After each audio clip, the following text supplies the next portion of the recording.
There are 3 levels of grass in Enscape. Which one are you using? Let's start with the default grass. This is likely the safest option.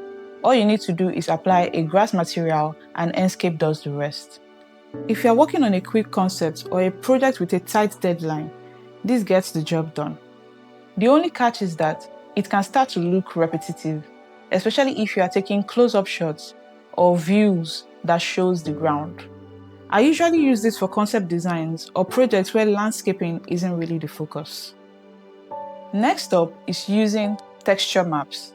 Instead of relying solely on Enscape default grass material, you use high-quality texture maps that come with bump, displacement, and roughness maps that instantly add more depth and more variation to your grass without necessarily adding too much on the performance. This is probably the method I use the most because it is a nice balance between realism and speed. It's perfect for everyday client projects or any render where you want your landscape to look polished without going overboard. And then there is scatter. Instead of a flat texture, you are scattering actual 3D assets across a surface. You get more variation, different heights, and a more realistic looking grass, especially for close-up shots. The downside is that it takes a bit more processing power, so I don't use it on every project. I mostly use this for portfolio pieces, hero shots, or marketing images where every detail counts.